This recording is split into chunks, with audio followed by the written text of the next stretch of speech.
Hello दोस्तों, नमस्कार। YouTube channel पर आपका स्वागत है। दोस्तों, आज हम बात करने वाले हैं कि कलयुग में जो आज घटित हो रहा है, क्या उसका वर्णन हमारे धर्म ग्रंथों में है। जी हाँ, धर्म ग्रंथों में है। गोस्वामी तुलसीदास ने रामचरितमानस के उत्तरकांड में बहुत अच्छे से काकभूषुंडी की महिमा के द्वारा ये बात एक्सप्लेन की थी। इसके अलावा श्रीमद् भागवत पुराण में भी इसका जिक्र है, और बात करें तो ब्रह्म वैवर्त पुराण में भी कलयुग के बारे में खूब डिटेल एक्सप्लेनेशन दिया गया है। जो चीज़ें आज हो रही हैं या जो चीज़ें आगे होंगी, उनका ये जो वर्णन है, अगर आप थोड़ा सा पुराण का अध्ययन करते हैं या कहीं से आप जानकारी पाते हैं तो आपको मिलेगा कि कलयुग के बारे में जैसा घटित हो रहा है वैसी पूरी जानकारी मौजूद है।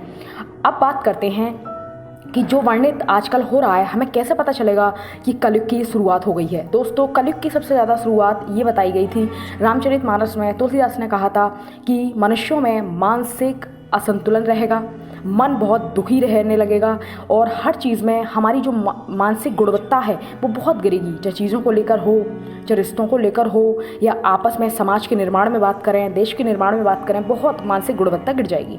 इसके अलावा अगर भविष्य पुराण की हम बात करें तो कलयुग में ये वर्णन मिलता है कि जब पांचों ग्रह मंगल, बुध, शुक्र, बृहस्पति, शनि 0 डिग्री टेम्परेचर को गेन कर लेंगे, तब कलयुग का ऐसे समझ लो कि बिल्कुल नियर आ चुका है। मतलब अब सब चीज़ों का अंत होने वाला है। इसके अलावा अगर हम बात करें तो अभी कलयुग का प्रथम चरण चल रहा है। अवधि की अगर बात करें तो ऐसा माना जाता है कि मनुष्य का एक दिन पितरों के एक दिन रात के बराबर होता है। वहीं मनुष्यों का एक जो वर्ष होता है वो देवता के एक दिन रात के बराबर होता है। और अब थोड़ी सी बात करते हैं कि कलयुग के अंत में क्या चीज़ें होने लगेंगी। तो आपने एक बात नोटिस करी, कभी कभी अगर आप देखें तो कहीं जगह पर ऐसा मिला है कि ये हनुमान जी की फुटप्रिंट्स हैं। तो जब आप उसमें अपना पैर रखना पसंद करोगे तो आपका पैर बड़ा छोटा होगा। इसका मतलब हुआ कि द्वापर त्रेता में जो मनुष्य थे, जो भी थे, देवता थे, उनकी हाइट बहुत होती थी और उनके हाथ पैर भी बड़े होंगे, जाहिर सी बात है। तो उस चीज़ को लेके भविष्य पुराण में ये दिया है कि जो हमारी टोटल आयु होगी वो औसत आयु 20 वर्ष होगी।